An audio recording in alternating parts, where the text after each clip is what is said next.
Hello, everyone. I'm Gemma Starr, and welcome to another episode of Heart Warriors. Heart Warriors is a series I've been guided and inspired to do thanks to my energetic connection with Kata Judah. Kata Judah is a beautiful sacred masculine site in Central Australia, very close to Uluru, our sacred feminine site. What I'm here to do is to give a platform to men so they can speak about their journey into the heart, sharing their experience, their stories, their highs, their lows, tools, practices, wisdom, knowledge, insights. What did they pick up along the way that they can now share with the other men watching, and of course, us women who are walking right by their sides? Now, today's guest is a man who goes only by the name of Lorenzo. And to be honest, I don't know much about him. He was recommended to me by someone I respect very much. So I was happy to roll with it. So when I asked Lorenzo, please tell me a little bit about yourself so I can introduce you, he said, creating and then following a map of return to oneself, one's center, one's heart. Going beyond my thoughts of limitation, back to the one of my imagination, the one we all have experienced as children, but most have put aside. So, really looking forward to chatting with Lorenzo and hearing all about his journey into the heart. Enjoy.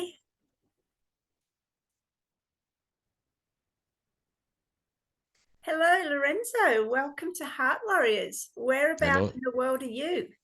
Well, I'm in Osaka in Japan right now. I've been here directly for the last 3 years. Before that, I was back and forth between Canada and here for 9 or 10 years. But yeah, sitting in the land of the rising sun on a cloudy day early in my morning.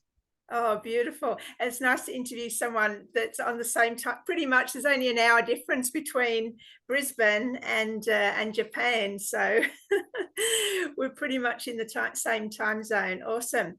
So, Lorenzo, I know nothing about you. So I'm really looking forward Okay. to this show of finding out a bit more about you. So can we start with the inner man? How would you describe the inner man when you let go of everything you've built up outside?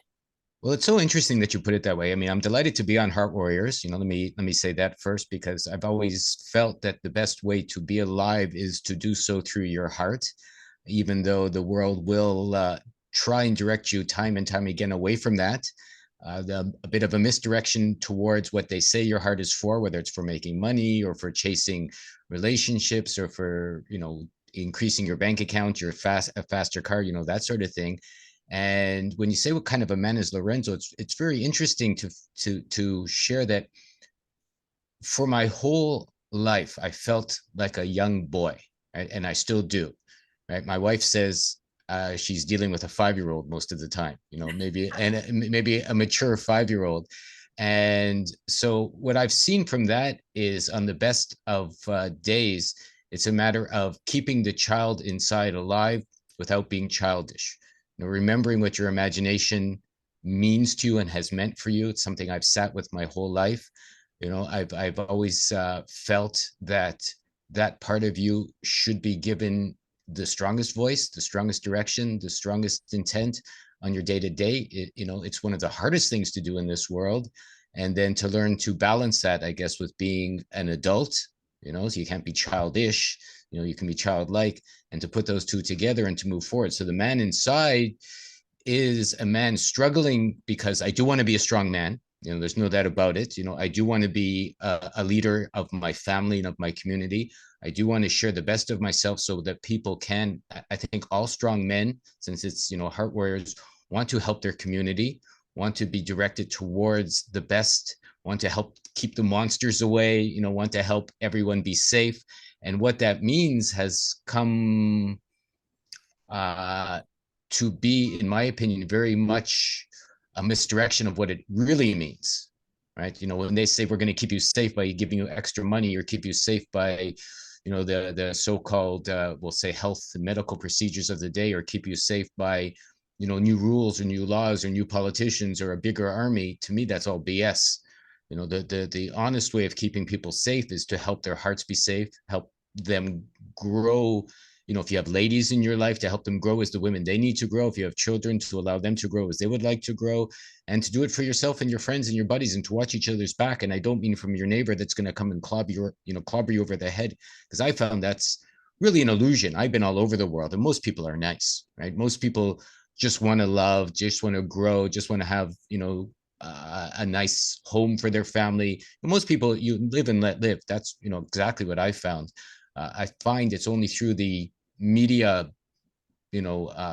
illusions, we'll say, that are telling you should be afraid of things. So the true heart of a warrior, because this is called Heart's Warrior, I would say, is to make sure that the monsters from the outside don't get inside, and then to help your family and your community grow from there.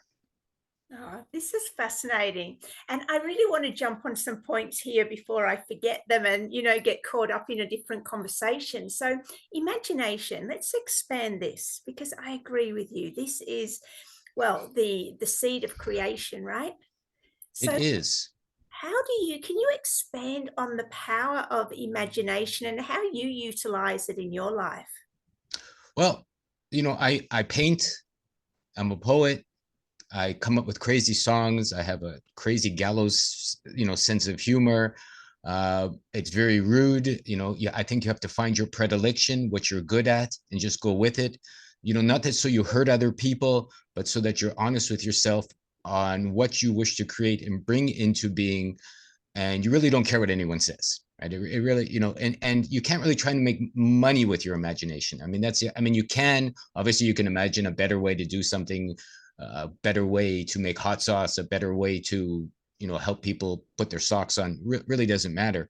But for me, from what I've seen, and I think what a lot of people miss, and I've studied imagination in my own quite a bit, is to imagine that your imagination is beyond anything you can think about, is beyond anything you have experienced to this moment, even beyond anything that any human being has come up with into this moment. I mean, if you can imagine it, you can make it real, in my opinion. And that goes beyond even the physical, I found. If we're going to talk, what I feel imagination is, you get into the metaphysical. You can imagine yourself with wings. You can imagine yourself in, two places at once. You can imagine a life beyond the monetary constraints of the day. You can imagine a life beyond the political constraints of the day. You can imagine a life beyond the lifespan of the day. I mean, and that really gets to the heart of what imagination is for. And I feel it's something that's super, super fallow these days, as far as, if you ask someone what they mean to be free, or, they'll say, I'm looking for love, or I want more money, or maybe it means I'm taller or skinnier or stronger or younger or healthier. And these are really baby steps in imagination, because anybody can come up with those. The key ones are, how was life 10,000 years ago? How was life 2,000 years ago? What is life, beyond, the physical limitations of what can be shared with your neighbor on a regular basis, but what comes from, your dreams? Like, how can you make those real? It's really, in some ways, it's tough to talk about imagination, because I find it comes first from a place beyond words. And then, then you bring it down, down, down. And then, once you start to see it or feel it, you can share it with people by allowing a conversation to begin. Yeah. How important is it to bring forth an emotion to go along with that imagination? Well, to answer that question, before we, I guess, dissect what I feel about emotions, I strongly feel that emotions and feelings are not the same. Right. So to bring your feelings into it, if that's what you mean, you really have to bring your guts, your soul. When they asked 80 years ago, Asian people, Japanese people, where they thought, they would used to point to their center, the hala, their center brain, right? And whereas Western people would point to their head. So I feel, right. So I feel strong. I think emotions are not worth the paper they're written on. That's my feeling with emotions. I think an emotion is something that comes and goes very quickly. It comes with the winds. You go, oh my goodness, this is great. Oh my goodness, this is horrible. And then they blow away when your emotion changes. because you can have an emotion of loving something, and then the next day you feel bad and it's gone. Whereas a feeling is something that stays forever. I think a feeling is something you get in your body. A feeling is something you can't change. As an example, like let's say you have an emotion, you want to eat sugar. I used to be addicted to sugar, so I'll just talk about myself. I was raised on cookies and candies and cakes and all that other kind of garbage. So I'll have an emotion when I walk by a bakery that I want to eat, their chocolate choux cream or this chocolate cake or this new. I love matcha treats because I'm in Japan. So you see a matcha donut yesterday that you don't see all the time. You go, oh my goodness. My emotion is I want to eat that donut, but my body goes, are you crazy?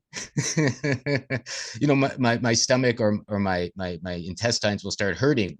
Now, if I walk by those, they'll go, don't do it. And so then I have that feeling of, well, my emotions are saying, go for it. As an example, even yesterday, I saw a match donut I wanted. I was visiting Kyoto to see about maybe a move that I'm considering with my wife to a different prefecture here. And there's all kinds of fancy donut stores now. So you go, oh my goodness, strawberry donuts, matcha donuts, chocolate donuts. And I walked by and I was hungry. And I looked in the window and I said, I might never see these again. My emotions said, but my gut said, nah. Right. So to take your long story short, your feelings are super important in your imagination because you could be feeling something's missing. You could be feeling you need to be healthier. You could be feeling you need to dream about more. You could be feeling about the kind of life that you want to lead, but you're not sure where that's going yet. And so that can take you towards a bigger imagination of what's possible, through whatever actions you put into play from those feelings. Super. I Yeah. hope that And that ties in with the actual word emotion, right? Energy in motion. So they come through us. It's always a movement, right? The emotions, exactly, what you said. Yeah. Yeah. Yeah, so you have to, like, emotions are great. It's true. They move you, and so it's really important to see what's moving you, like where you're, like, when I get a feeling or an emotion, I always study it. That's the kind of man that I've been, is going, where's that coming from? Is this emotion something that's mine? Is this feeling mine? Is this something that was given to me? Is this, something that I've from reading something or seeing something on TV or from a friend or a family member gave to me? Or is it really, what I've seen is that a feeling hits you. It's like a strike from beyond. You'll just wake up half asleep in the morning and something will go, you're going to Kyoto to look around today. And you're going, I didn't know that. Okay. Where did that You're come going to do from? Heart Warriors. Yeah. Or you're going to do Heart Warriors, right? And I'm going, okay, that's very interesting. As I mentioned before we started recording, I'm usually on the other end of interviewing people. And what's really important about feelings is that when you're sharing what it is you want to share with people, to remember for them and for yourself, all you have to judge it on is yourself, right? There's no right or wrong ones. It's just you talking to yourself, and you put it into action and you see where that brings you. And from there you can make, new choices if it didn't work out, and, continue on if it does. Yeah, this is great. I'm really interested in the subject of men and emotions. Now, you seem so in touch with it all. Were you always that way around emotions? Were you brought up in a family that encouraged you to emote and express? Like I said, I'm going to be very clear. I dislike emotions. I'm going to be, like, clear with them. Okay. Because I find that an emotional body and an emotional feeling is what moves people in a direction maybe they're not interested in. Now, if you say feelings, Right. I'm going to go, yes. I raised in a family that, no, I wasn't. I really wasn't. My father was a regular man at the time, and he to this day has trouble expressing his feelings.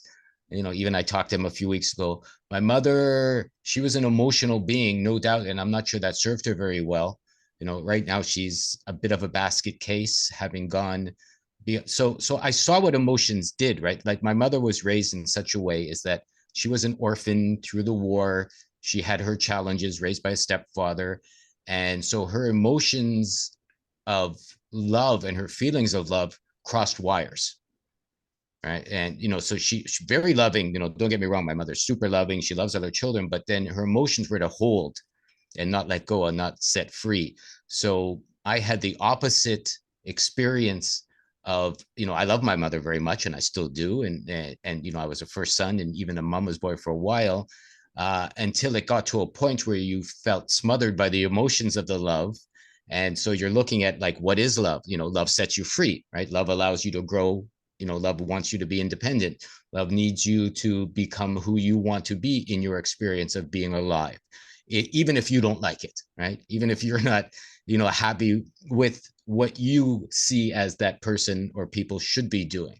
You go, okay, you need to experience what you need to experience, have at it. And it's not what I would do, but, I love you, so I trust you. And then if, and so my mother would smother with emotions. So, I think from a young age, I always knew BS. It just hit me, right? Like when a politician would talk, I'm going, why are they always lying? Right? My guts would say. Or when I was raised in some religion, I'm going, why are they making people so sad and so upset instead of free? And why are they telling me it's all about love, but then you should hate these people, or you should dislike this, or you should be fighting with this? So, the my guts were always going, something stinks, with all of this. And to this day, I'm at odds with my parents about my life, what I'm doing, what I'm creating. They don't understand that I make videos like you make. They don't understand that my goal is to help people's hearts wake up. They don't understand that, my father's always going, so how's your money? How's your business? How's this? Are you paying the bills? Are you moving to a bigger house? And then he's happy. And I'm going, you never, and his health is so, he's had his doctor experiences, we'll say, and my mother's dementia is, and I've tried, right? So, to give them healthy alternatives or herbs or different ways to be alive, and to suggest to them, what to do as far as I'm concerned with how to get your heart, and they don't listen. So that, gives me, I guess, a long way to come around to your answer, to sit with, my emotions that go, oh, I want to go help my parents, I want to love my parents, I want to be beside them and help them, to my feelings are going, there's nothing you can do. You can just see that they're, you have to set them free to be as unhealthy as they're choosing, to choose the kind of, I would say, the death and their finality that they're choosing. And I don't really know why, but I can allow with my feelings to let everyone go where they need to go, because to me, I seem that that's the best for all of us. So I don't know if that answers your question. Yeah, yeah. Do you believe that they chose their destiny on a higher level? I think we all do. I know we all do. I'm positive we choose our parents. That's my feeling for things. I have had long conversations with my wife about this, and it's always, if it had been a little bit better, I would have been stuck. If my parents had been a little more loving, I would have stayed in Toronto, where I'm from. If my father had been a little richer or had his own business, I would have been stuck in that business. If that old relationship, if they were a little bit nicer to me, and it was always a hard experience, like, I gotta go, I gotta go, so from that, I always wondered why I chose parents that were emotionally trying to shackle me, I'm going to say, or, set me up in a religion that did the same, or set me up in a job. I was a stockbroker for 10 years out of university. And, and if that was a little better, people were nicer, and they were all, mean, vicious reptilians, we'll say, or that's the feeling I got for, having spent 8 or 9 years in that business. If it was a little nicer, I'd be an old dead, man with 4 ungrateful children at the moment. So I'm going to say, yes, we choose our paths by our very choices, by our very, day to day. And, there are no victims here.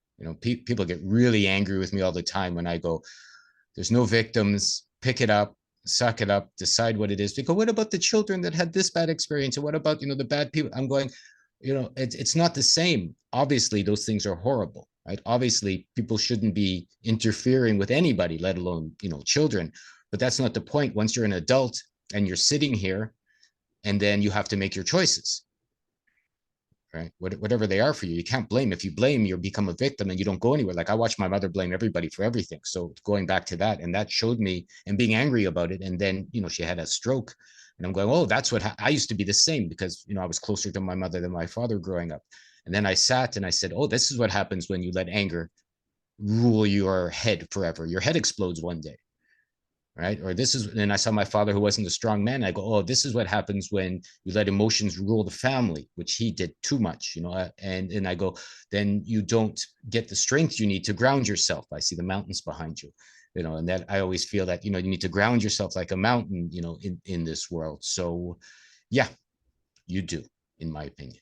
Yeah, and I was saying that so others that are watching, it's easier if for people that do have parents that have had the medical experiment, and and struggling to come to grips with that. Exactly what you said about we do choose our own destiny for whatever reason, and I think that makes it easier to accept the different choices, right?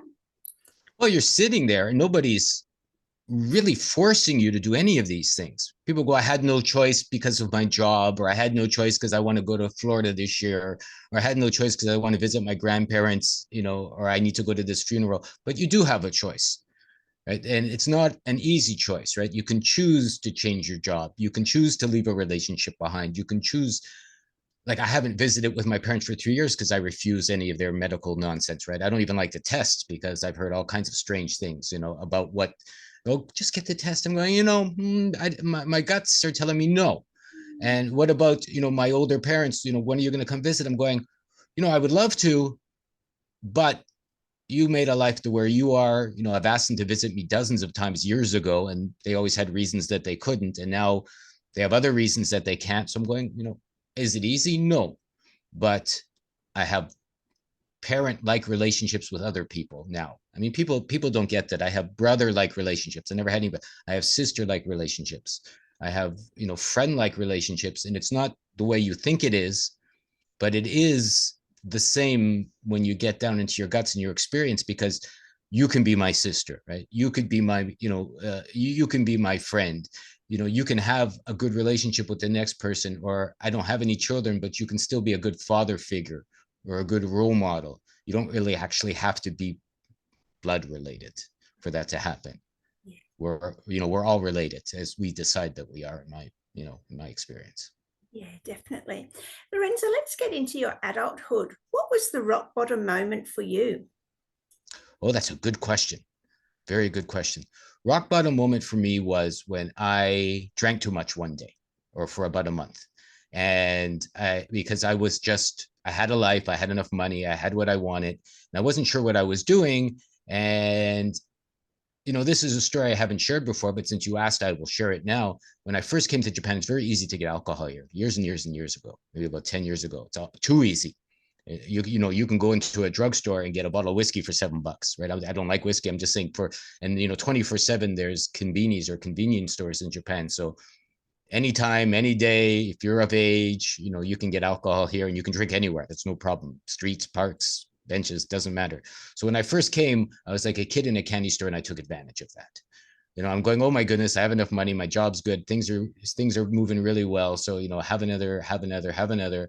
And then you have too many, and then I had to understand for myself, like, what was I doing, what was going on, why was I being drunk, what was I hiding from myself. And it was really, really hard. I had to spend, a couple of weeks kind of just sitting in the house. So I'm lucky it was only a couple of weeks, sobering up, but I had to get to the core of what I was hiding from myself, because I had thought I had made it. I had been doing work for helping people. I had been doing work for healthy living. I had been doing work, I've gone to hundreds of health shows in Canada, hundreds of new age shows, hundreds of metaphysical shows at the time, working with dozens of people sharing this good thing and that good thing and the other good thing. And so I thought I was doing good. I thought I was doing well. I thought my heart was happy. And then I had to sit back and go, like, why did I just do that? What was I hiding from? What was really missing from my life? That's what happened when I hit rock bottom. And I believe everyone has this reality, and it's probably rock bottom. When you look around at what's going on, and you look around with how people treat each other, and you look around with especially, modern, so-called modern times, you got to know in your guts there's something better. There's probably nothing but better opportunities and options. This is really an interesting juxtaposition of a world. So I had the opportunity from hitting rock bottom to see for myself where I needed to go and what I was hiding. And it allowed me to get back to the child that I grew an adult over a child without healing what was wrong from my childhood when I became a man. So my poor fears were bleeding through, even though I kept denying them. And I see that a lot with people. It's like, oh no, my life is great. Oh no, I need to go to a better community. So many people I've chatted with, oh, I don't know why I'm living in Portland, for example. I'll give an example. And my community is horrible, and my people are horrible, and the world around me is horrible, and everything is a mirror. I'm going, well, why are you there? Why are you sitting in a community where, and if you're going to point a finger, you're automatically wrong, because then you're a victim, right? You go, it's their fault, it's the rules fault, it's my neighbor's fault, it's the fault of the world I'm living in. And so my rock bottom allowed me to see that whatever was wrong, whatever was horrible, was strictly, like, nobody forced me to open up another can and drink a can of beer, right? Nobody forced me to do that. I had to see for myself why and what I was hiding from. Hmm. And what were you hiding from?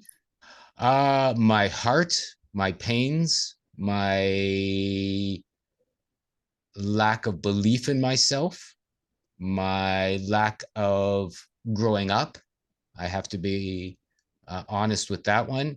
It's like I was confusing childish with childlike quite a bit in my life. I have to say that. Not wanting responsibility, not wanting to take on the hard task of being a strong man.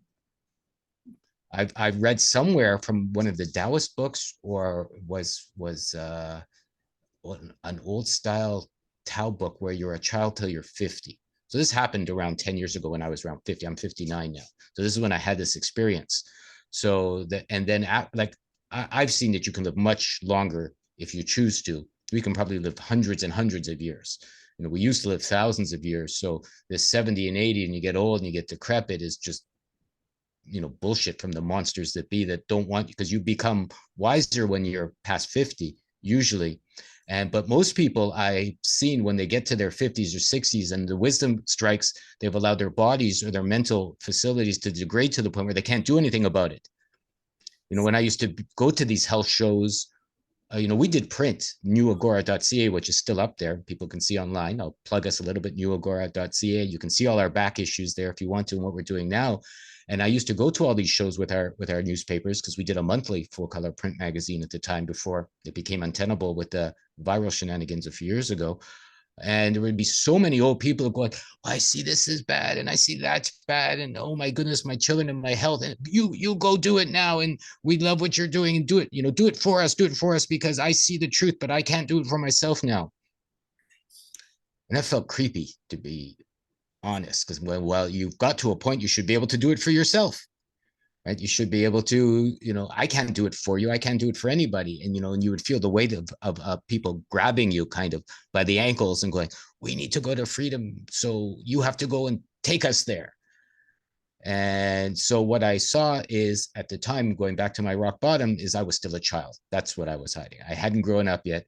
I hadn't taken responsibility. I hadn't seen whether I have money, whether I have health, whether I have a good relationship, whether I'm happy where I am, whether I enjoy my clothes, my body, my being, my comfortable in my skin.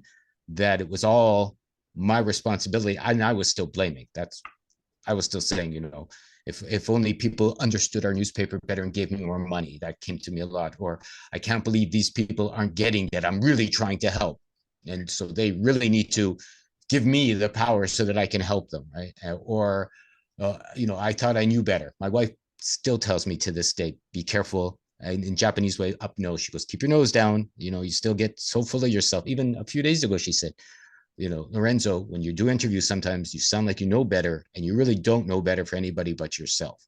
So that is what I was hiding, in that I was still of the opinion that I knew better for other people. And it was a hard lesson to learn that, I don't. I only know better for myself. Yeah, this is fascinating. I loved what you said about the 50s, because that happened for me too. As soon as I hit 50, I went through a massive change, and my writing came through, and it's just been an uphill spiral from there. So I love that you said that. So are you in the health industry? What are you in? Hell, it depends what you mean. I was going to Well, ask you at the end, but you can do it now. elect to govern yourself. Right. That's the industry I'm in. Freedom. So I'm not really in any industry. Like I have a In Love Unlimited. People could check it out. I do counseling and coaching. I used to be a matchmaker. I did that for 3 years too. I inherited a matchmaking business on the Sunshine Coast many years ago. I was going to the government to talk about some programs. They were offering money to do some sort of new business or new job at the time, and there was a lady there that was in the front office, and we were chatting because I was waiting in line. It's a very small village, the Sunshine Coast, 30,000 people living there. And so we got into conversations, and she had 3 sons, and she was living in a geodesic dome, but she was moving. And she said, Lorenzo, I have a matchmaking service on the Sunshine Coast here, and you'd be perfect to take it over and to do that. And so I was a love coach for a little while. I did radio, and I was doing live interviews, and I was in the newspaper. I wore red jeans around. It was easy for me to hitchhike at the time. So when you say what kind of business I'm in, it's about allowing people to get to the hearts, to know what that means for themselves, to pick up their own direction, and to allow themselves to grow the ways that they would like to grow without needing anyone's permission.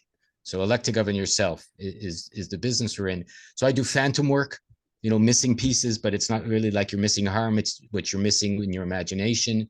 The new now, I share tons of information out of the box ways that people can understand themselves. I'm really strong in, the emotion feeling difference that we touched base upon earlier, because I've done tons of interviews with Harold Kotz and other people, and some supposedly people that are beyond the new age, but I still see them confusing their emotions with their feelings. And I strongly feel we're manipulated through our emotions. So if you want to know what business I'm in, it's getting to the heart of the matter so that you can grow up and be free in the ways that you choose yourself to be free. And that's really the challenge, I think, for most people, is what does that even mean for them? Yeah, we'll get into that. I just wanted to clarify the Sunshine Coast, because I'm on the Sunshine Coast here in Oh, Australia. really? But your Sunshine Coast is in Japan? British? No, no, Oh, British Canada? Columbia in Right. Canada. Okay. Yeah, yeah. So Yes. British Columbia, that they used that as a way to sell the coast at the time, and it was not the Sunshine Coast. I, li- Ours is. I lived there for many winters when you didn't see the sun for 3 months for 3 months in a row. I still remember in October, November, December when it rained for 60 days. That was a crazy winter I spent there. But it helped me. Like I went through a lot of. You talked about rock bottom. At the time then too, I was traveling with a girlfriend that's not my girlfriend, and a friend that's still my friend, but I was a bit of an asshole to everyone at the time, and they left me alone in a small house.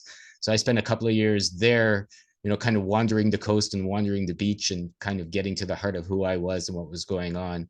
So that maybe I've had many rock bottoms where I had to say, like, why did my friends leave me? Why am I here alone? What's going on? I just want to be loved. I just want to love. Like, and I had my mother's love, which was a smothering love.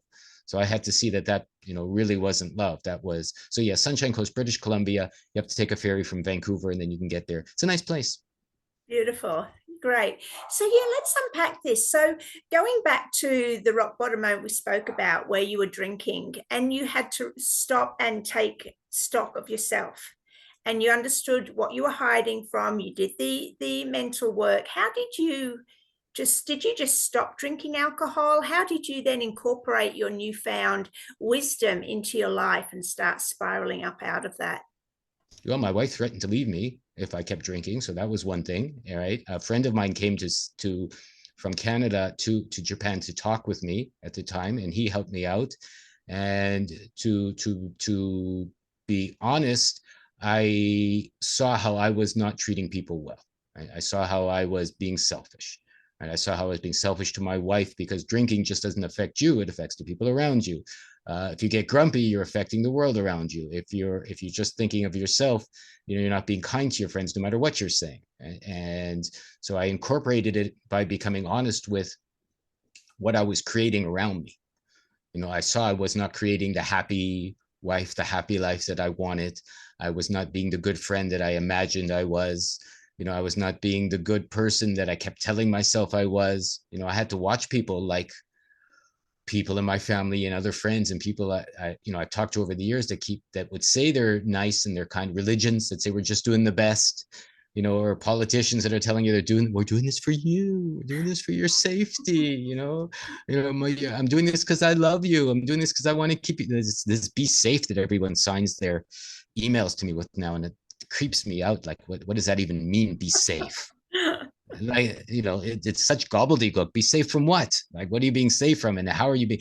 And right away, it's telling you you're not safe, right? So it's so they're posing the opposite fear garbage on you whenever they're signing this. Be safe. You go, what? You know, Yeah, I haven't had that. yeah, I get that a lot, or it's this gobbledygook. So at the time when I hit rock bottom, it's been the same for me all of those times. When I hit rock bottom, when I was alone on the Sunshine Coast, or when I hit rock bottom, all of those times you're alone, right? It's like you're sitting in a room and you're going like, is this what I want? Right? It's like, why am I doing this to myself? Like, why am I like, if I'm such a great guy, why am I alone? I said on the Sunshine Coast. Or if I'm so loving, why are they angry with me? Or if I'm such a stalwart husband and relationship, like, what am I doing? Not understanding. And what it came down to is to see things from the other person's perspective, right? To gain some empathy. I didn't realize deeply enough, and I still have troubles with that all the time. I really have to sit back because I have old habits of just thinking, like, I was raised a first son, told how great I was, number one son in a family when that was supposedly important, and you're great, spoiled, which just means rotten, which just means, festering, which just means stinky. So I was definitely spoiled. So, and I wasn't encouraged. I was encouraged in the other way to take other people into consideration in my choices. My heart was always saying I was being great because my heart was always open. You can't close it once it's open, being a heart warrior, that never changed for me. But my head or my emotions were always telling me the opposite of what I was doing. Like, why don't they love me? Why aren't things great? Why aren't I healthy? I don't get it.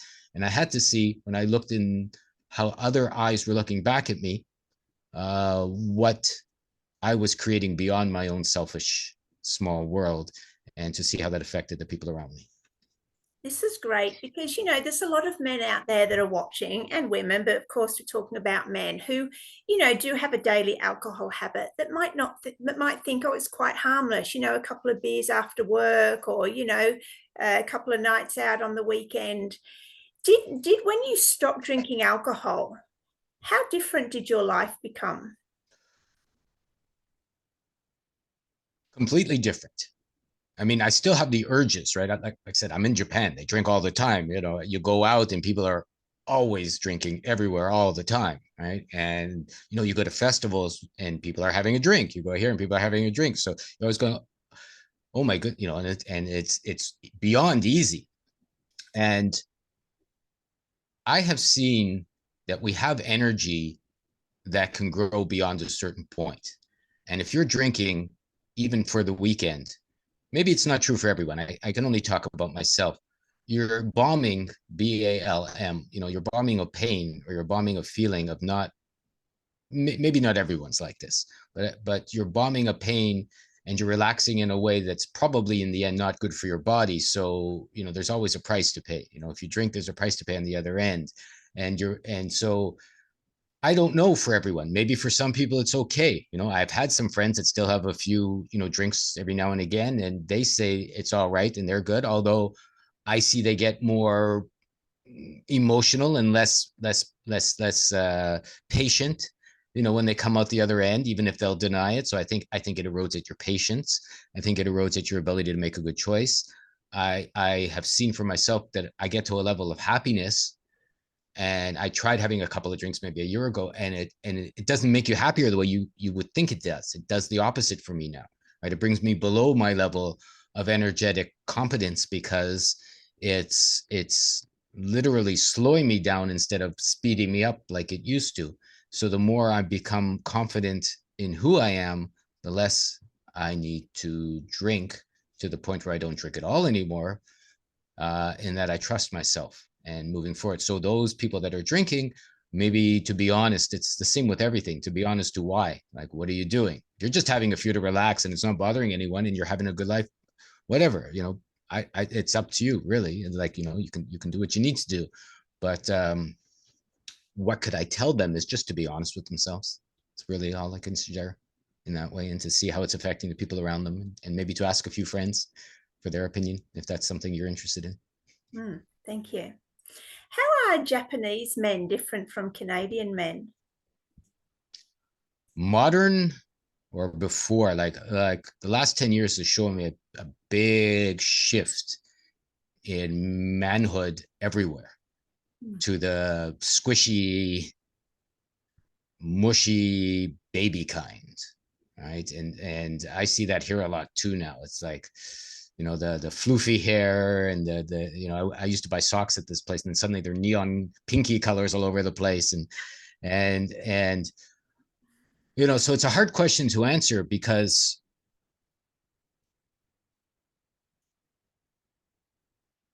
I'm not really an expert on either. I would find that it used to be that the roles of men and women were more defined in Japan, which is what I enjoyed when I first came here. Right, I didn't like the manly women I was seeing in North America, right? And I was never one for the, you can always here's something. Now that for a while there wasn't any tourists or gaijins coming to Japan because they weren't allowed for the last 3 years, so it was really interesting. So for the last couple of years, I was almost the only white person I saw on a daily basis. It used to be more and more tourists. They're back now, but at the time, or for a couple of years, it was just me and Japanese people. And I remember trying to fit in and telling myself I should walk like a Japanese person. I should have the mannerism. And I'm sure I'm only 5'8", so from behind I fit in. Like I don't stand out like a lot of the foreigners that are 6'7", and you can see them 10 miles away. But now that they're back and you see them, the foreign men, they walk chest first. It's really interesting. Like walking the street, like, get out of my way, get out of my way, get out of my way. I'm first, I'm here. Whereas the Japanese are more, even now that they're less polite than they used to be, they're more deferent, have deference to the rules around them, to the space of people around them. I mean, I loved Japan at the time when I first came here 10 years ago because of the politeness, because of the allowance of other people's space. It's changing. They're becoming very North American now. Very, very, very, very North American. They're getting bigger. Short people shouldn't get big, but lots of them are here, and that's just very unattractive, men and women. When you get as wide as you are tall, I would say maybe you should, do something different. But that's just, again, just what I feel. So they're very different in the rules that they play. Like people are so comfortable here, or used to be, men being men and women being women. And that's an amazing thing for what is required to grow a good community. We can get into that too, and what I mean by that, if you like. So how are things different, just in the mental attitude to what. Let's go back to what you said about the men and women playing traditional roles, like when you first went to Japan 10 years ago. What do you mean by that? And can you give us some examples? I really even hate the word traditional roles, but I find that, they call them trad women now, which is really weird. Traditional women, and it seems to me it's a derogatory state. It's like, be safe. Well, you're a trad woman. Like, it's like, what? So it's normal for a woman to want to care more about people and a man to want to care more about the wider community at large. I think that's just a normal way of being alive. Women are built to want to look after the family, right? And that's fantastic. And men are built more to look at the big problems and try and fix them for their community. And I'm not saying it doesn't turn over, because I would like a nice family, and there are women that want to fix maybe bigger problems, whatever. I'm not trying to trigger anybody, but it's just a normal thing. Women make children if they want to. And so their natural desire, and I've had long talks with my wife about this, is to want their family to be okay, is to want their small community close at hand to be okay. And that's all right. That's fantastic. It's like if you're going to make a family, you're going to want someone looking after your children. You're not going to want, from what I've seen, your children to be raised by the community at large, as far, people, your friends, your relatives, great. But what I mean by that is, people in school that are strangers, your government telling your children what they can do, people you don't know telling your children what they can do. It's all kinds of dangers in that. You're going to want someone you can trust looking after your family.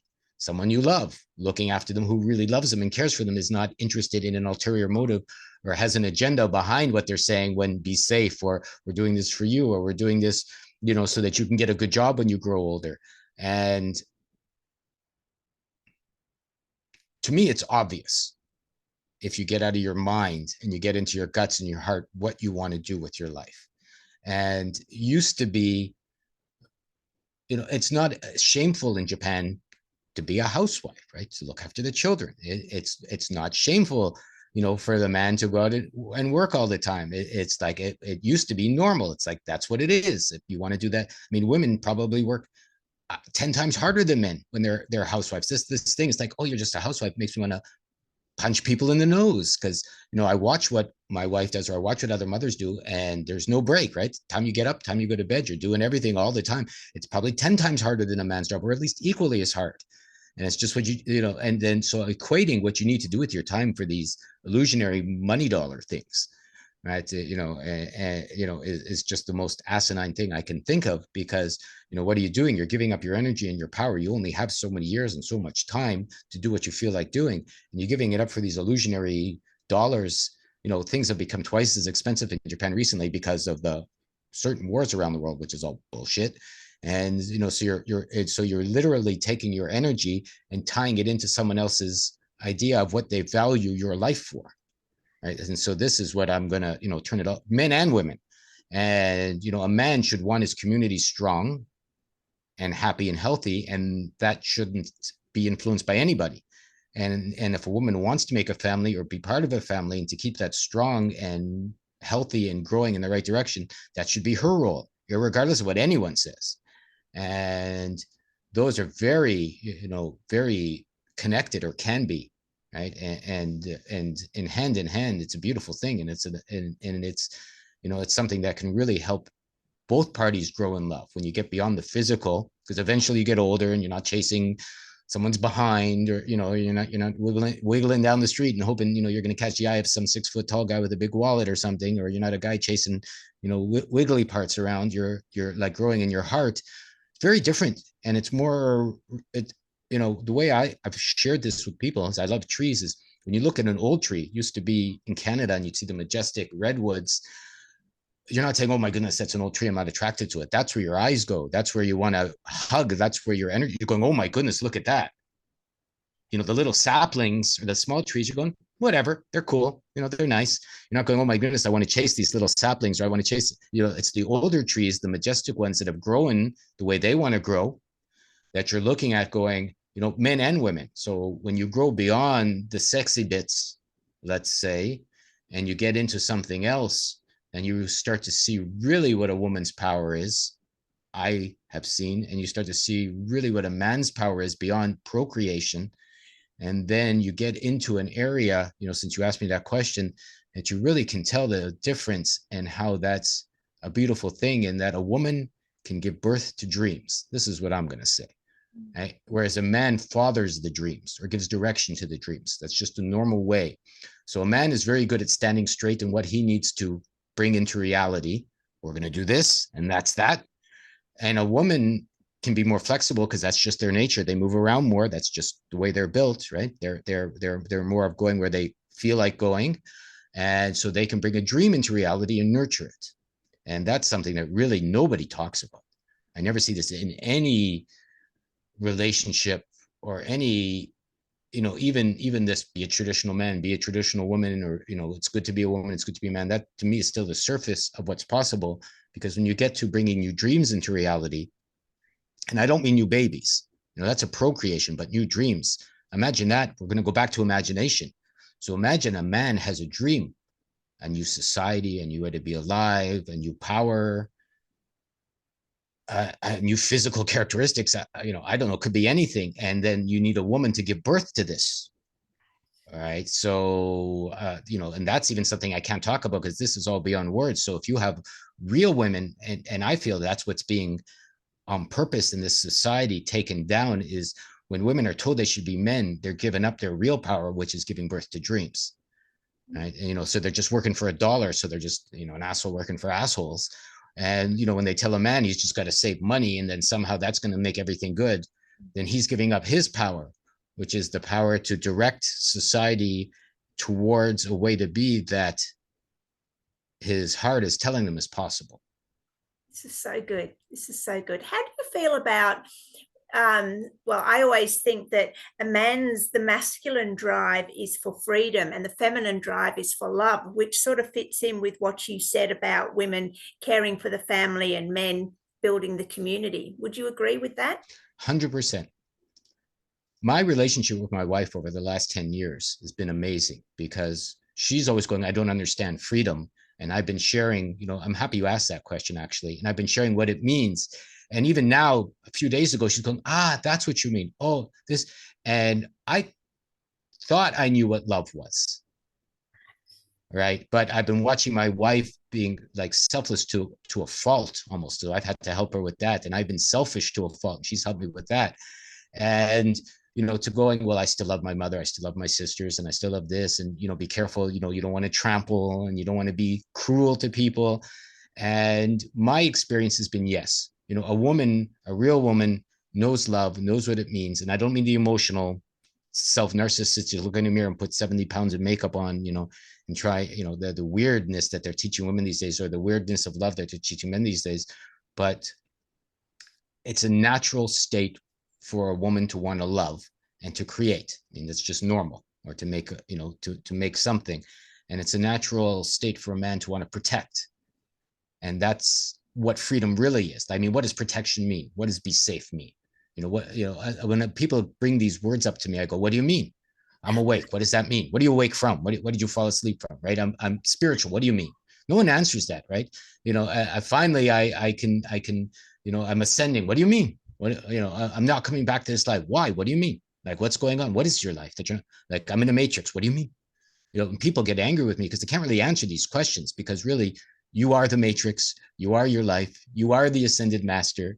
You are your freeing self. You are your love. I mean, everything begins and ends with you, and not in a selfish way, but in the only way it's possible, being a bit of God or a bit of Buddha or a bit of spirit or a bit of goddess, in that you have everything. If I was ever going to have children, I would give children everything. And that would be the creative power to do anything, and then go, okay, up to you now. I don't really like when you're doing something stupid, but hey, maybe you got to have that experience. What can I say? And so, to get back to answering your question directly, I would agree with you.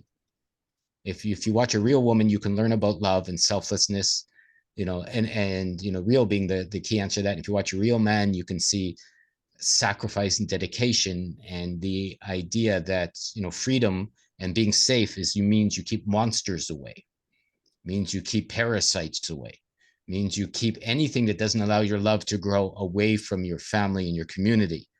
And then you have to know what these monsters are. So you have to study them. You have to know what a parasite is. You have to study it.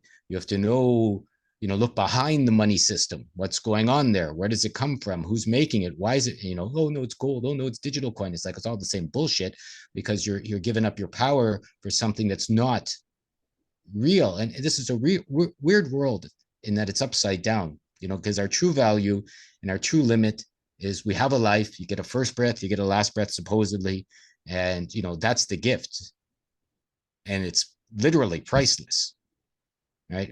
Whereas you can have 1,000,000, pounds of gold, or 1,000,000 digital wallets, or 1,000,000 whatever's, houses, cars, and, try trading that for a banana when you're up a mountain and you're starving to death. It's impossible. It's not going to happen, right? What are you going to do with that? So, the paradigm itself needs to shift. When you asked me about imagination, so I'm getting back into it. The paradigm itself needs to shift back to something that can be imagined beyond anything that's put down these days as possible. Anybody that tells you it's a little better if you have more dollars, or it's a little better if you work less, or it's a little better if there's less taxes, it's a little better if Joe is your boss instead of Billy. Oh no, it's a little better if Jane is your boss, instead of Sally. Or it's a little better if you're a man instead of a woman. They're supposedly changing your identity, which is, anyways, I won't get into the insanity, the brews in there. Beyond insanity, you're missing the point of yourself. Yeah, this is so good. Now you touched on what your definitions of freedom. Now, love, you've said a couple of times that you wanted to see the true meaning of love, not just this romantic fairy tale love. What did you discover? What's the true meaning of love? Freedom. Ah, yes, yes, they're the same energies, right? In I'm going to put it in one word. It's freedom. And what, yeah. And so wherever you're not free is wherever you're not loved, being loved, or sharing love. yes, So if you sit down and you see where you're not free, if it's monetary, if you want to say it's currency, then what is a currency but a flow anyways, right? A currency, you plug in. What does that mean? If you're not free, what does that mean? What does freedom mean to you? Right. And I don't necessarily mean I had an argument with somebody or disagreement, but free to travel or free to pay less taxes or free to not do medical. And of course, an outside and inside freedom is not the same, right? Anybody that sacrificed themselves throughout history, whether they're real or fictional, has shown that, an inner freedom goes beyond the outer freedom, and it shows you in some ways the illusion of this crazy life anyways. Who even knows about death? We haven't even talked about that, or the illusionary power, the real power of your personality, what happens at the end of your time here, what you build and you have to give up. So I would say freedom is what's there beyond your personality that we all develop in this life, beyond whatever masks we put on.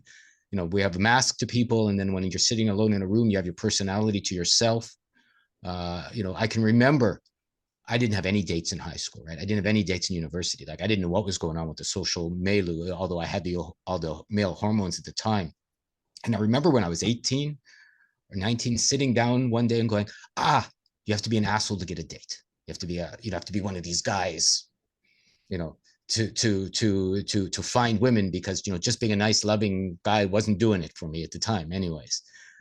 So I remember telling myself, oh, okay, I'm an asshole now. Oh, I'm going to put on this person. And then I became a stalker. And then I was an asshole. Of course, you get lots of dates, you have lots of relationships and girlfriends, but they all end up being what they are in the end. They're all gone now, right? None of them were really loving, no matter what I told myself at the time. So the real definition of freedom is getting to the core of yourself, getting to the core of your potential, getting to the core of who you are, as hard as that might be. And that's the hard part, is once you get there, no one's telling you what to do anymore. Us humans are trained to be told what to do all the time. So you're sitting there one day, you're going, I'm free. Now what? Well, exactly. Now what? Now, the word that comes to mind as you're saying this is authenticity, because when I've talked to, I think you're number 67, Heart Warrior, the men say the same things about authenticity. Is this what you mean when you say coming to your core and, working out what freedom means? What do you mean by authenticity? Well, this is what I'm asking you. Oh, okay. Well, it depends what authenticity means, right? Authentic means, I could look it up, I guess, but it means real. I think it means, it's not a lie. I'm going to guess what authenticity means. It means authentic, meaning not false. So how do you judge that is the question. I mean, what's authentic for me might not be authentic for someone else. So I'm saying you have to figure out even what authenticity means for you, right? What it is. And so for me, like, I see much beyond what's possible, in that I know our dreams can make anything, right? We use 10% of our brain. What's going on in the other 90%, right? You see these other realities people talked about, Tartaria, old civilizations, old ways to be, old religions. Maybe it's all been lost. I mean, I have a dream at night. Something was sitting with me the other day, and maybe our authenticity is we can have as many dreams as we can imagine. Maybe, I don't know about you. Have you had a dream at night that seems to have gone on for decades? I have them all the time. I wake up and I go, whoa, that seemed to have gone on for 20 years and I was only asleep for 3 hours. Right? So what is time? What does that mean? And so maybe this is a dream. Life is but a dream. Maybe you'll wake up one day and you're going to go, oh, Gemma, that was an interesting dream. And now I can go on with whatever. Or I'll go, wow, what a strange dream that was when I was Lorenzo all those years. And now it's, if you have a vacation, it seems so long at the beginning, so short at the end. Life seems so long when you're 10 and maybe so short when you're, 90. And so it's all perspective, right? Because when you get to the end of something, it seems so short, but when you're in the middle of it, it seems so long. You can't wait to get to you're an adult. When I was 14, then you're an adult and it seems to be going by faster all the time now. So it really depends on what you feel is authentic for you. So that's the only way I could really answer that, because I'm not even sure, other than I see that you have the potential for as many dreams as you can imagine. Right? And I see that this is just one, and we're figuring things out. And I don't mean figuring things out. I'm not, we're not here to learn lessons. We're not here to get out of the matrix. We are here to understand ourselves. Yes. I have found for myself. And as soon as you do that and you really understand yourself, and I don't mean up here, I mean, you've got your guts, your heart, your intuition, your dreams, who knows what else you've got going for you. You've got it all working together. Then you can figure out, what, to me, that's true authenticity. Then getting to the core of your creative power and using that with your heart and your guts and your intuition to, why not leave things better than you found them? Yeah, beautiful. I love it. Lorenzo, with all your experience and so many tangents we could go on, we've got about half an hour left. What do you think is the most important topic to bring into this conversation around men and masculinity, or the healing journey? To realize you have a responsibility to direct your community, whether it's a community of one or a community of 101, towards freedom. I think a man's true, authentic. You go back, I mean, supposedly in the 1800s, when they came to take your children to school, they had to come at gunpoint from farmers, right? Because families realized, your children, your responsibility. You raise them from first day until they're free. That's why you have children, right? To show them, to share with them how to be alive. You want to pass some skills along, that's great. You want to pass some desires for how to be alive, that's great. So that's your responsibility, right? And this, starting school and kindergarten when you're 1, 2, 3, taking them away for daycare because mother and father has to work. I mean, the true dedication of man, I would say at this moment, is to take back full responsibility for everything in their community, all of it. Doesn't matter what, giving any of it away. Why would a politician care for you? They don't. How can a principal in a school know you and understand what your family needs? He or she can't, right? How can a daycare, I watch, daycare teachers here lots with children. It's all the time. And I watch people's faces when they turn away from what they're doing, the masks and how it drops. Like when they say, oh, nice to see you, nice to you. I always watch people for another 10 seconds, right? And you can see the inauthentic people, and the monster face drops down. Or when women or men are talking and then they turn away, and I'll watch friends talk on the train or subway or down the street, and I'll watch them turn away, like, because I study this, and I'll see their face shift towards something else that wasn't what they were sharing. And the real role then, I would say, of men is to take back full responsibility for everything in your life. Like if you're going to have children, dedicate yourself to them, right? And it's not enough to say, well, I've given you some money, and so now you have shoes. I mean, it's great. Now you have a roof over your head, and and here's your steak and your hamburgers. You have food. That's a baby providing, in my opinion, because that's the normal, is you want people to have food in the house and clothes and be warm. And it's like, okay, of course. Of course, you don't want your children to freeze to death or starve to death, and etc. And you want them to be intelligent, but then to understand for yourself what that means, what it is are you just making children to send them off to be salarymen, or to send them off, to regurgitate a system that's not keeping people free? Or are you making them to, you've got nice fields behind you, you're making them to run through the fields and to enjoy their life that way? It's a really fine line, but why else are we here?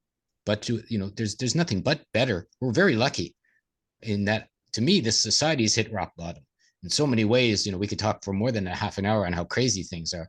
So there's nothing but better ways to be alive. There's nothing but better ways to be loving. There's nothing but better ways to create, trade, currency, food, etc. And you have to be willing to give up your life. I mean, that's that's a key. Just be safe. They're basically, again, I'll come back to that. Basically, they're saying be a coward. That's what I hear. Be a coward. Don't forget to be a coward. Yeah. Don't forget to be afraid. Like, and that's really all that, because there's no such thing as safety. It's an illusion. That's Yeah, for sure. exactly. Yeah. Lorenzo, what are your top strategies for creating a life of freedom for yourself as a man?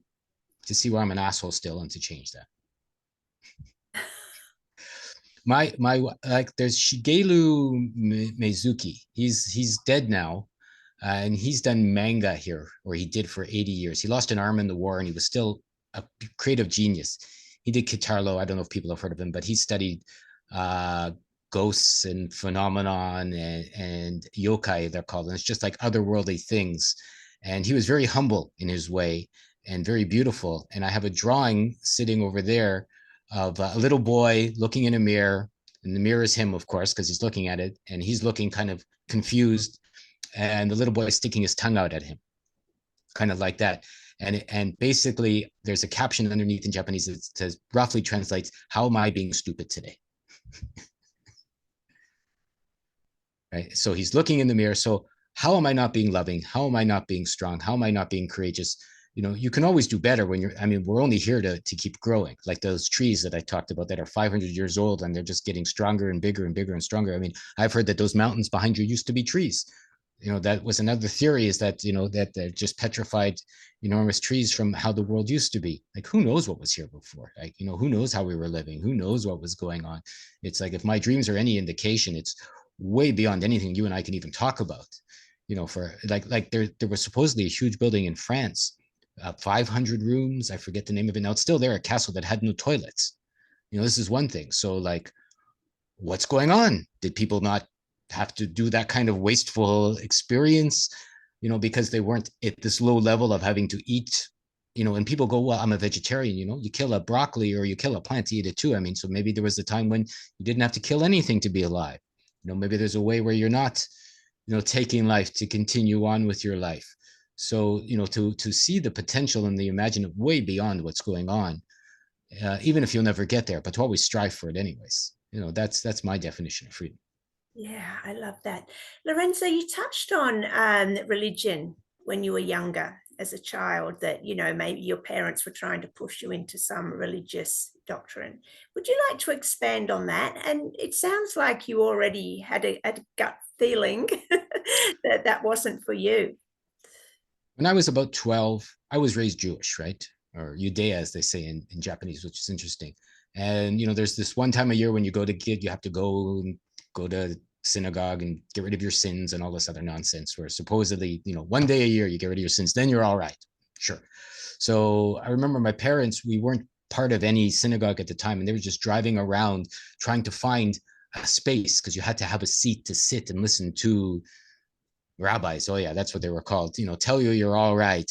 And my parents didn't have a lot of money when I was 10, 12 at the time. You know, they were struggling to make a living. We were driving around. I still remember very clearly in Toronto, pulling up to some synagogue we've never been to before. My father going inside, wanting to buy a seat. Right. You couldn't even, you know, you couldn't even afford the seat in the main hall. You had to buy a seat in some classroom with a speaker on the wall. I still remember this, where you can hear their name to sit, and they couldn't afford it for whatever reason. They wanted whatever money they, and my parents were crying. My mother was crying in the front seat, that they couldn't supposedly afford to pay to get you in to this super important, according to them, way that you're going to cleanse your energy. So that right there, I said, right, bullshit. I said, right. So there's some sort of God setting some, you know, maybe not God, because, you know, I feel there's a higher something or other, spirit, you know, whatever you want to call it. But, you know, to sit there and go, so you need to pay money that you don't have to get rid of your sins. And then there's assholes. Like, I used to go some Saturdays and going, people pretending to be loving. And then I would see them the next day in my neighborhood being assholes, right? And going, well, that's not very loving, you know, to their children or to their family members or to me, you know, when I used to go visit some of these parents' homes at the time. So, you know, and then I've since, you know, I tried, one of my first girlfriends was Muslim. I tried to be Taoist. My wife is Shinto now. I was married in the Shinto religion, which is very interesting, just animist and animal, you know, rocks and everything alive. So, you know, going through all of them and sitting through all of the religions, you know, I come right back to what I've noticed. You know, you are your religion, how you relate to yourself. So, you know, I mean, people can take what they want from things, but anything that tells you you're limited in some ways and it's about money in another way, or you should hate someone because, you know, they used to tell me the Jewish people were the number one chosen people. And you're going, oh, yeah, sure they are. You know, or you know, the Muslims are number one, they're going to heaven, or Jesus is going to save you, and that's the only way you're, you know, and all these people I'm going to be polite here. I'm missing a big point, and the point is themselves. Hmm. What's the difference between religion and spirituality? Depends what you mean by spirituality. I've had this talk with lots of people. It really What does. it means for you. What is your difference between the word religion and spirituality? I think if you mean the new age version of spirituality, it's just another religion. So I've thrown them both away. That's what I'll say. I'll say my religion is myself, my spirituality is myself, and I don't mean in a selfish way where I'm great because whatever. I have my challenges, as I've mentioned, maybe ad nauseum in this conversation already to some people listening. But for me, it simply means becoming the best you can be and figuring out what that means for you, even, and then growing into it and always striving to be better than you were the day before, simply because it's possible to continue to grow and to reach. And listen to your dreams. I'll say that my dreams tell me all kinds of things that are possible that I don't see in a regular day. And listen to your heart, listen to your imagination, ask some advice of, find a loving friend or in a loving relationship and ask them to be honest with you, and see what that brings. There's a good definition of what's coming next, whether it's a religion. I mean, if you want to call that, I'll call that spirituality, because let's say a religion is a dogma set up by someone else, and let's say, well, I'll play the role of knowing what spirituality is, because I kind of know what people mean is, to grow into a higher vision or a better source for yourself. So dare to sit down and have someone say, you're not so nice this way, you're not so nice this way, you're pretty stinky that way, you need some energy cleaning that way, and you can be better this way, you can do less of this or more of that, and take it on the chin. And then to go back, way back to the beginning of this conversation, if you're having some craziness in your head at the time, someone's saying you're too fat, you're too skinny, you're too old, you're too slothful, you're too lazy, you're too regretful, you're too whatever, or you're not enough of any of those things as well, listen to the crazy that goes on between your ears for a moment.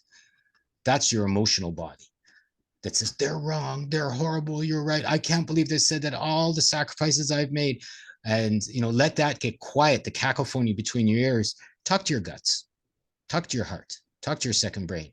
If you're a lady, I hear women have wombs that they have a brain in their womb. It gives them a different sort of intelligence than men. That goes back to another thing that's been, they're taking modern ladies, and putting them in their heads, and they shouldn't be in their heads. Nobody should really be in their heads. But to the ancestral, visceral feeling of continuity, let's say, that comes from a womb, I would say. And I don't mean making more children. I mean the intelligence that maybe is coming from, that's something we didn't touch base on yet. That I was not raised in a way where I had any respect for my ancestors, and then Japan is a huge country of ancestors. So I had to watch my wife going, maybe they did make some sacrifices for me. Maybe they did do, that's the other side of them being lost in their limited ways of being alive. I go, okay, my father did this, my grandparents did this, and even though they weren't so nice this way, they did, and I'm here because of them. I'm here because they made whatever sacrifices they made to make babies or to give up their life, to give me the clothes and house and food. I was never beaten, not physically. Well, I mean, other than beaten with cookies, maybe, and too much sugar. um, so I would say the spirituality, and the difference is that no one can tell you what your spirituality is. I love that. Right? Yeah. Awesome. You said you had a sugar addiction, and it's come up now again with the cookies. How did you get, now you said, you walk past the donut shop, your feelings say nice, but your emotions say nice, but your feelings say not good for you. How did you get rid of sugar in your life? And what difference did it make? Huge difference for me. I can't take it anymore, right? If I have a little bit of sugar in food, I feel it in my head. If you want to talk about spirituality, I can feel my intuition, my inspiration shrink immediately. I feel it go down to something else in another level that's beyond, because I try to operate from a heart level now all the time, or a level of instinct and intuition out of my head.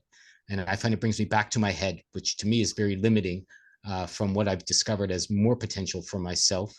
How I quit is, I remember being on the couch for 3 days once, or 4 days once. I had a huge, people that don't think they have a sugar addiction should try giving it up once. Just take a week off sugar, you'll see. You will really see the gnawing and the clawing of wanting to do more. I watched children now My adopted family or my Japanese family, some of them are still very addicted to sugar, and I've seen, when they bring their treats out and give it to their children, and I'm watching it, and I see the monsters come out. Like the children get crazy and start running around the room because you don't think about it when you're 5 or 6 or 7 how strong a drug it is. You just like the candy, or you just like the chocolate, or, me too. You just like, and then you watch them, and you watch them run around, and then you watch them have a tantrum an hour later, and I can see that that's the sugar, even though nobody understands that. Oh, they're just tired. They're just upset. It's just been a long day. They just need a nap. And you're going, no, you just got them high on a on a drug, and now they're coming down and they don't know what's going on because they're children. And so when I watch that, and then I've had sugar again, don't get me wrong. I'll say, oh, that donut does look good, or that, and I'll feel how it, like when you take a break from something, like say alcohol or cigarettes or whiskey or anything you're addicted to, if you give yourself a month away and then you try it again, you do see it with new eyes because your body has a different reaction than it did when you were addicted to it. It's not like, I feel better now that I've had a beer. Oh my goodness, then I've had that chocolate bar, I finally feel normal. Something else talks to you once you've gotten it out of your system. Yeah, so fascinating. And just to clarify, are you talking about just white processed sugar, like not natural I'm sugars? just not, well, it really depends. Even maple syrup. I mean, I'm good with agave. I'm good with coconut sugar. I'm good with rice syrup sugar. So I don't know what it is. Maybe I just had my fill in this life. So, and some people seem to be okay with some sugar, and not. So everything's like, another way to look at it, this is, I gain weight real easy, right? And so like if I eat when a normal person eats, I don't even eat lunch, I'll get fat. It's just the way my body's always been. It's just who I am. And so for so long, I was looking at it going, oh, that's horrible. They can eat more. My father's like, he eat anything doesn't get an ounce, right? It's just his side of the family. And I used to piss me off. I'm going, oh my goodness, they can have all the snacks. They can have all this. Eventually one day I go, if there's a famine or if there's less food, I'm going to be the lucky one, right? Because I can get by on a lot less food. I just don't need to eat so much. It's like my body's built so that it conserves energy. My body's built so that I don't need a lot of these calories. So, I started to look at it from a different perspective. I'm going, aren't I lucky that I don't have to do all this eating and do all the other stuff that comes with eating so much, because my body's just maybe more efficient, or it just conserves energy better. It's just the way I am. It's just the way I'm built. So for me, it doesn't need the sugar. So I can feel how it has a negative effect on me. But some people can eat meat and they enjoy it. Some people can be vegetarians and it works for them, I guess. Some people can. So it really depends on an individual level. So, you can't tell anybody what's good or bad, but processed white sugar, highly addictive if you pay attention to it. Yeah, and I think it only came out in what, the 50s or something, didn't it? So, and that's when, if you look at pictures of back in the 50s and the 40s, everyone was sort of, let's say an average size. Whereas now, if you take a photo of of a crowd, the Oh majority yeah. of them are overweight. It's crazy. I would watch like old Soul Trains and see all the skinny people of color dancing. I'd like I for on purpose I watch old 70s stuff or old 80s stuff. So we watch visions of families, like you said, or crowds or people at work, and you just look at them, like look at the people, or you look at people from 200 years ago, look in their eyes. And that's another way I've studied energy and what's going on. So you go, well, look at the ruthlessness. You'd see a warrior, whether they were a Native American or Native Australian, or someone that was working the coal mines at the time or whatever, and you could just see, you can see a determined ruthlessness in who they are and what they need and what needs to be. Or some of the original samurais here, which people don't know were white. So I think all the history, you see original samurais in Japan, they look like me more than they look like Asian people. It's interesting. They've got, big round noses, and most of them are white, and they're short, and you're watching going, like so, our history has really been changed from every perspective. So from understanding what is possible and to seeing where your energies come from and where it goes, you can work at understanding your addictions, I think. And from there, like you said, it's like people used to be skinny. You don't, like, even now, like you'll see families, it's weird. You'll see the mother is skinny and the daughter or son are big, right? And it's like, I'm happy I don't have children. I'd be in trouble because I wouldn't be able to keep my mouth closed at the time. I go, what are you doing? Why are you getting so big? And then probably they'd hate me, eventually. And I go, like, you don't have to do that. Stop that. Right. It's like, obviously people eat too much. I mean, it's not rocket science, right? It really isn't. If you're overweight, you're eating too much. That's it, right? So eat less, right? If you don't feel good because you're not sober, you're drinking too much, right? If something's going on that you're not happy, you're probably not eating the right foods or doing the right job. Or if you're miserable, you're maybe in a bad relationship, or you have, bad habits. It's not really rocket science figuring all this out. The rocket science from everybody when you talk about freedom is honesty with you to you, and where that takes you in your next step from that point. No matter if you hear but, I've done lots of videos of like someone says, I want to do this, but that's your butt in your way, quite literally, no matter how big or how small your butt is. And that's where you should stop and examine that butt. You're going, I want to do this, but I've been married. I want to do this, but I have a job. I want to do this, but I have a mortgage. I want to do this, but I want to travel. I want to do this, but this is so delicious. Or I want to do this, but I need a beer. That's what you really got to sit down and figure out and examine that butt, because that butt's in your way from your happiness. Yeah, so good. And yeah, definitely. Um, so we've touched on the heart. I'd like to expand now on the heart, more from your individual experience as it relates to men and masculine. So you sound like you've always been pretty much in touch with the heart. I mean, what is it more than a pump that pumps an organ that pumps blood around the body? It's everything, really. It's how you're attached to the all of everything, right? From what I've seen, I mean, it's not even just an organ that pumps in our lungs, are not just breathing in air, inspiration. You're taking in power, you're taking in magic. The heart is where we need to go, where I need to go to understand what's really going on, how to grow into the magnificent being you can be. I mean, what is love? It's a good question, right? So much like, why is all the rock and roll songs sing about love, and then the bottom line is you jump into bed at the end of the night, right?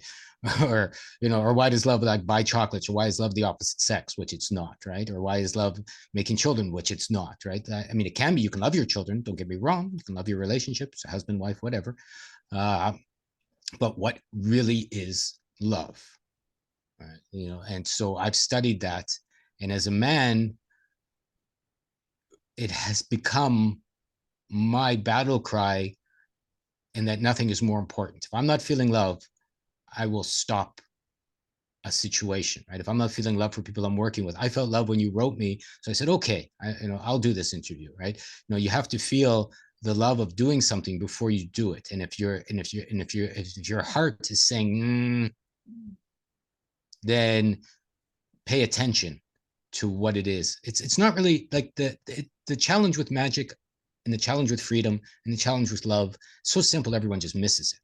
Right? It's the simplest thing in the world, but also the hardest thing. And it's just a matter of, you feel something that's authentic to you. We'll go back to the word authentic, and it's something you want to experience, because all parts of you are telling you, not just your habits. And then therein lies the challenge of making this simple thing real for you. Yeah. Right? And usually there's a huge challenge in the simplicity of getting to where it is your heart is telling you to go.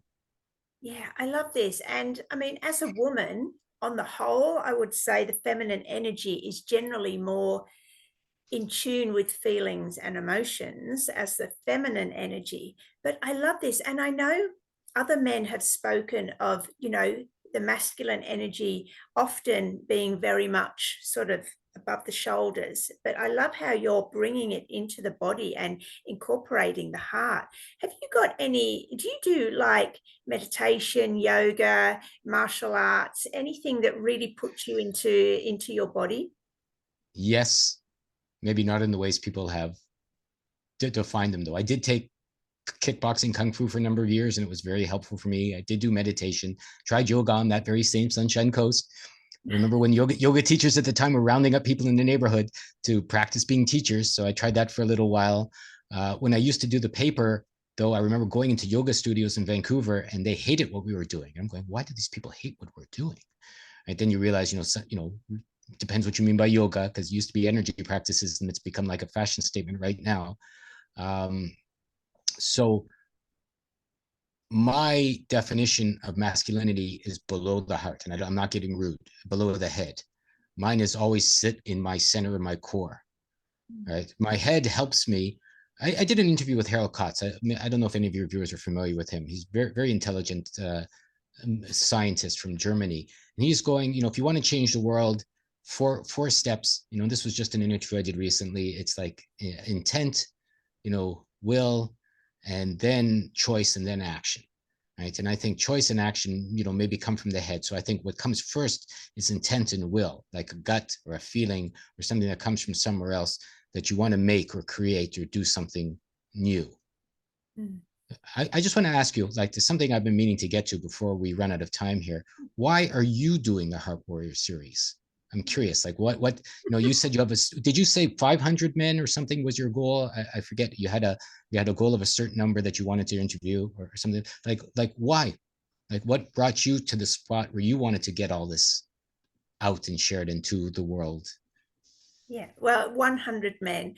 I mean, literally, I do have connections like energetically. I've been out to Catajuda. This is the sacred masculine site, the rocks in Central Australia. I literally woke up one morning and knew I was going to do it, that feeling that you spoke about. And I didn't question it. I was just, the short story is, oh, I better start a YouTube channel because I don't think you're on Facebook, but, quite a prolific writer. So that's always been my sort of line.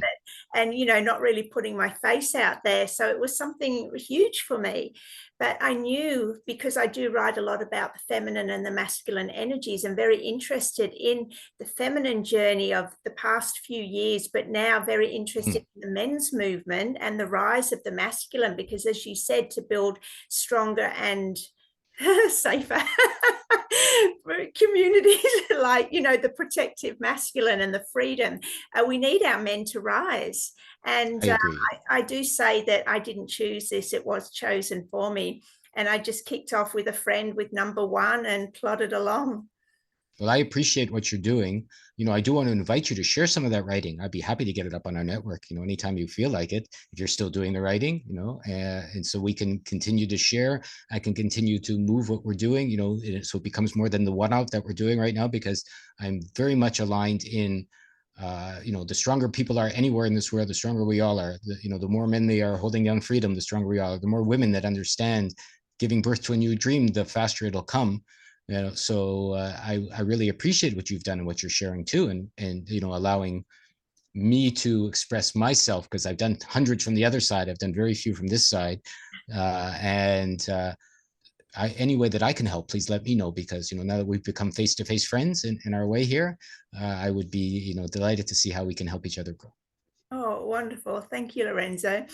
It'd be easier if you're on Facebook, but I'm guessing you're not, right? We have a New Agora magazine. We're there on Facebook. So yeah, we do have. I'm going to start, like, I've started a new Patreon page, New Tartarian Times, which is not what people think. It's really about how to get to a new world, what was going on. Too many people I'm going to say in my opinion, go, oh my goodness, beautiful old buildings, beautiful old technologies, free energy. People are missing the forest for the trees, and that they have to be the beautiful energy. They have to be the free energy machines. They have to be the beautiful people. They have to be the imaginative people that made these ways and edifices. And what they have to give up is themselves or their old garbage, right? I did a first article, which is up for free on our Patreon page, New Tartarian Times, called Told the Self, Monsters at the Gate. So what are you paying to get into this new world? What are you hearing? What's being told? It's being told to you. What was your toll? And your toll is, to me, it seems easy. It's like taking a spiritual poo, if we're going to get back to it. Your old habits, your old beliefs, your old ways of being alive, all the things you don't like anyways.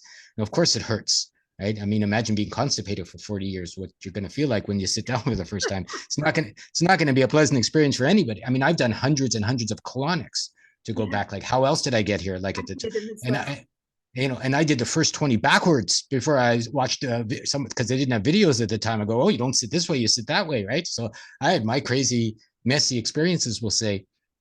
And some of the things that, I did hydrogen peroxide healing when I lived in Mexico for a while, like to get weird stuff. And the oxygen, like the food grade hydrogen peroxide, which gives you extra oxygen and melts all the bad stuff out of your body. Ooh, the stuff that melts out of your system and you smell coming off your pores and things.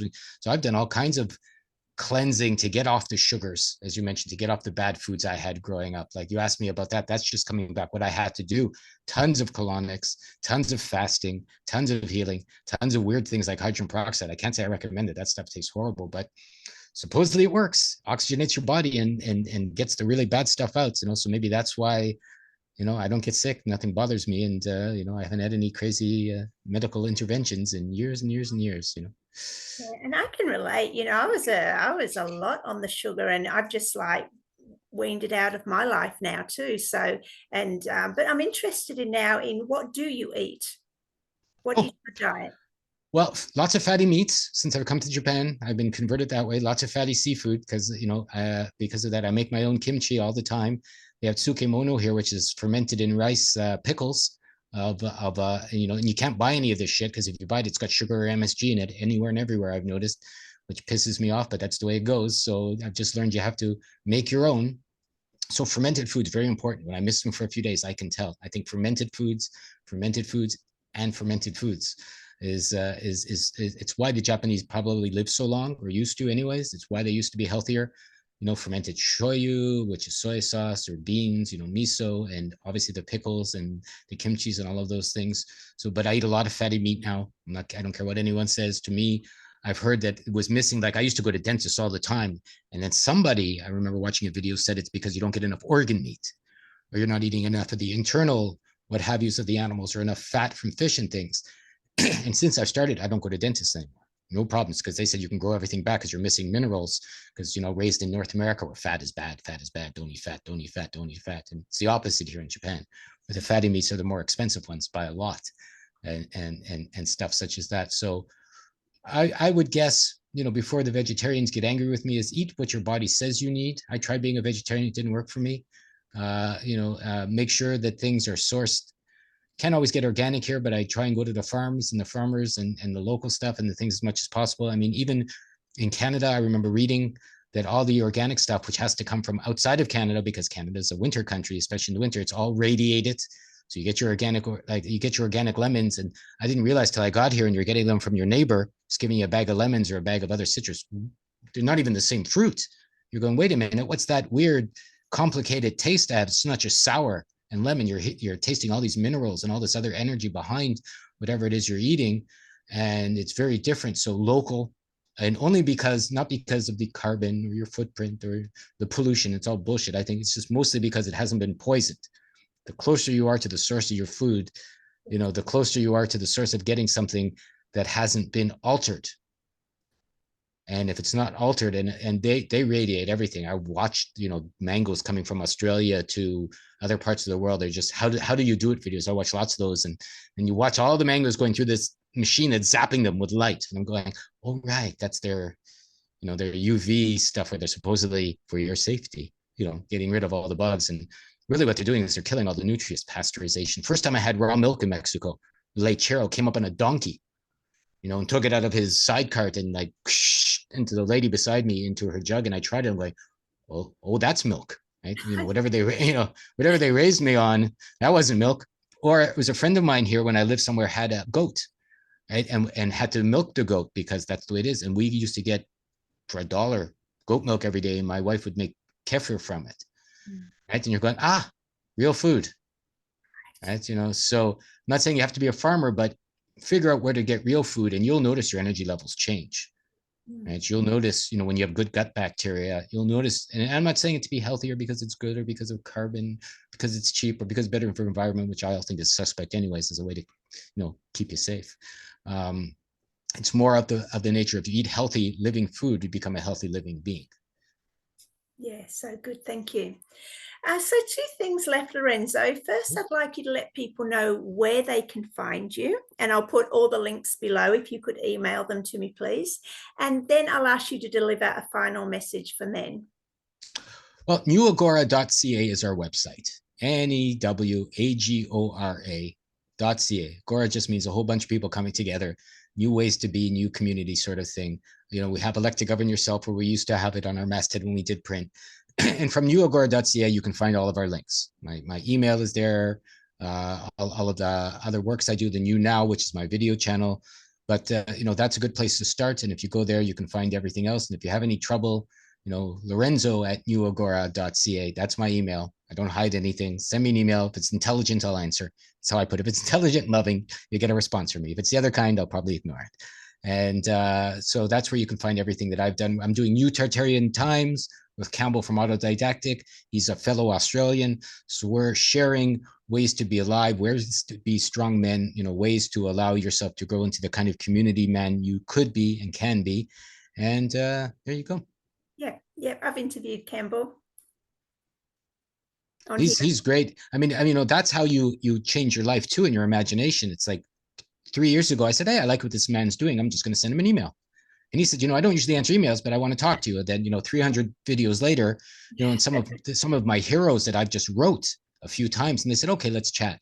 So, if you want to do something, that's another way. My final message to men: you want to make a new life, you want to make a new community, you want to make a new way to be alive, just put the effort in. Right? And don't let your head stop you when it says they'll never talk to you or you're a bad interviewer. My wife still doesn't believe me. I'm shy. I'm a shy guy, but doesn't matter when it comes time to doing something. You just do it. My heart's not shy though, right? My head is shy. So when I'm sharing, I'm just sharing and I'm not thinking about it and it's working.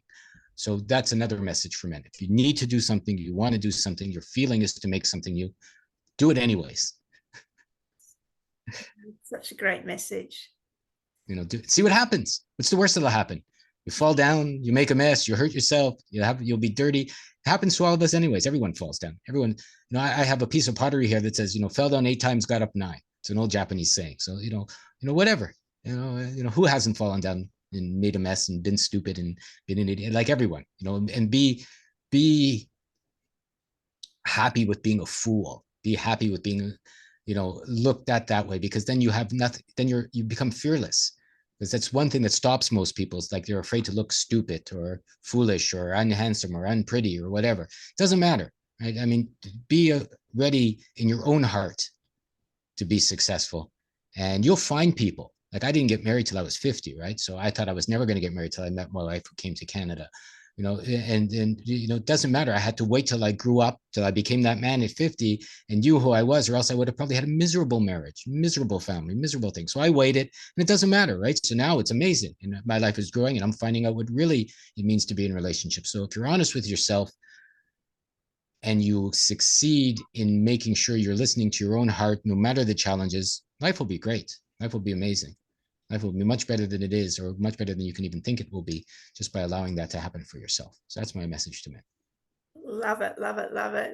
Thank you so much, Lorenzo. It's been a fascinating interview. Just so many bits, and we probably could have kept on talking for ages. I'll invite you back onto Manspeak at some point, which is an offshoot where you can pick your conversation, your topic, something you're passionate about, and roll with it for 90 minutes. So okay. If you ever want to come on the New Now and talk about freedom, I would love to, because I had some questions for you that wasn't appropriate in this conversation. So if you want to come on and talk about freedom one day, there's not enough strong women. There's not enough women in the world. Same with strong men. There's not enough women listening to their true power and getting out there and doing what they need to do. Women supporting men, and men letting women be free, and all the beautiful stuff like that. So if you want to talk about that and get a little bit more into the core of those sorts of things, I'd be delighted to have you on my show as well. Yeah, I'd love to. Thank you. That's something I'm slowly getting into too, finding my voice, and so I will accept that invitation. Thank you, Lorenzo. For sure. Everyone, thank you for watching. I'll be back in a couple of days with another episode of Heart Warriors. If you could like, share, subscribe, and check out Lorenzo's channel as well. So thank you, and bye. Love you all very much. Bye-bye.